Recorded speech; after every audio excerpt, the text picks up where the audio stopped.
પરમ વંદનીય પરમ પૂજ્ય મુક્તાનંદ બાપુની પ્રેરણાથી ઘરડા માવતર માટેની નિઃશુલ્ક ઘરે બેઠા બંને ટાઈમ ભોજન પ્રસાદનું ટિફિન મળી રહે તેવા શુભ આશયથી પૂજ્ય મુક્તાનંદ બાપુ દ્વારા જૂનાગઢ બિલખા, મેંદરડા, ચાપરડા, નાની મોણપરી, વિસાવદર, ઉના, દેલવાડા, દીવ, ગોગલા વગેરે જગ્યાઓએ આ સુંદર નિઃશુલ્ક ટિફિન વ્યવસ્થા ચાલુ કરવાની હોય આ અંગે પ્રેમાનંદ સ્કૂલ મોતીબાગ પાસે આજ રોજ પત્રકારો સમક્ષ આ વાતની રજૂઆત કરવામાં આવી હતી અને જણાવ્યું હતું કે અમોને આ ભગીરથ કાર્યમાં આપ સૌનો સાથ સહકાર મળી રહે અને વધુમાં વધુ લોકો આ સેવાનો લાભ લે તે હેતુથી આ પત્રકાર પરિષદ બોલાવવામાં આવેલ છે અને સાથે સાથે આવા કાર્યકર્તા એનજીઓને પણ વિનંતી કરેલ હતી કે આવા લોકો આપની આજુબાજુ જોવા મળે તો અમોને તેમનો ડેટા આપવા વિનંતી કરેલ હતી આ અંગે તમામ વિગત આપતા યોગીભાઈ પઢિયારે પત્રકારો સમક્ષ જણાવ્યું હતું વિશેષમાં તેઓએ જણાવ્યું હતું કે બિલખા અને વિસાવદર ખાતે આવા 300 350 પરિવારોને રોજિંદી જરૂરિયાત મુજબની રાશન કીટ તેમના ઘરે સુધી પહોંચતી કરવાનું કાર્ય પણ આ સાથે ચાલુ છે તેમજ બિલનાથ મંદિર ખાતે રોજના 400 450 લોકોને ભોજન વ્યવસ્થા અને ટિફિન વ્યવસ્થા પણ શરૂ જ છે તેવું તેમણે જણાવ્યું હતું પરમ પૂજ્ય શ્રી મુક્તાનંદ બાપુની પ્રેરણાથી આગામી તારીખ 20મી એપ્રિલથી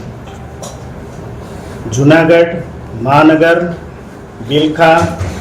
મેંદરડા, નાની મોણપરી, વિસાવદર, ઉના, દેલવાડા, દીવ, ગોગલા આમ કુલ જિલ્લાના 10 સ્થાનો પર એકી સાથે 20મી એપ્રિલથી બંને ટાઈમ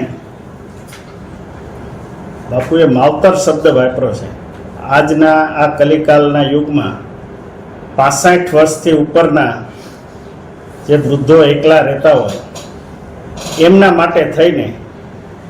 એમના ઘરે બંને ટાઈમ બપોરે દાળ ભાત શાક રોટલી સંભારો અને સાંજે કઢી ખીચડી અને શાક રોટલી એવું ટિફિન બંને ટાઈમ પહોંચાડવામાં આવશે આવા ઉમદા વિચારો તો સંતો મહંતોને જ આવે અને આમ પણ આ આપણી ગિરનારની પવિત્ર ભૂમિ છે અહીંયા અનેક સંતો મહંતોએ એમની તપસ્યા સાધના આરાધના કરી છે આપણે જ્યાં બેઠા છે એ પૂજ્ય બ્રહ્મલીન ગોપાલન બાપુની આ તપોભૂમિનું જે એક સ્થાન છે અને એ જ પરંપરામાં પૂજ્ય મુક્તાનંદ બાપુ છે એ બાપુના નામથી પણ સવાયું બધું કાર્ય કરી રહ્યા છે પૂજ્ય મુક્તાનંદ બાપુ અત્યારે પંચગી છે છેલ્લા 4 વર્ષથી બિલનાથ મહાદેવ ખાતે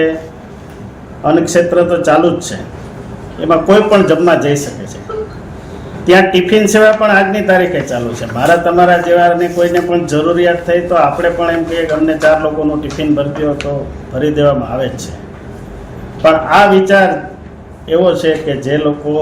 ક્યાંય કહી નથી શકતા જૂનાગઢ મહાનગરમાં 3-4 સંસ્થાઓ અમારા ધ્યાનમાં આવ્યું કે આવું કાર્ય કરી રહી છે પણ એ ચોક્કસ એક સ્થાને ઊભા રહે ત્યાં બધા આવીને લઈ જવાનું તો એમાં પણ અમુક શરમ સંકોચ અનુભવે અથવા તો એની શારીરિક ક્ષમતા એવી ન હોય ત્યાં જઈ શકે એટલે એ બધું ધ્યાનમાં રાખીને આ બાપુએ ઉમદા વિચાર કર્યો છે એને મહાનગરના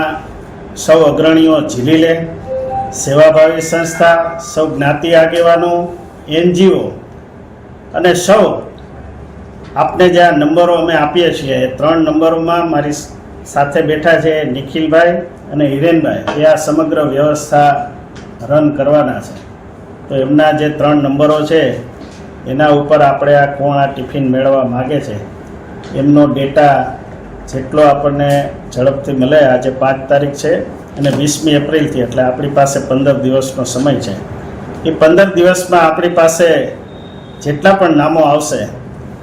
એની પહેલે જ દિવસથી ટિફિન સેવામાં સમાવેશ કરશું અમને ખ્યાલ છે કે આ કરવું મુશ્કેલ છે અઘરું છે પણ શરૂઆત થશે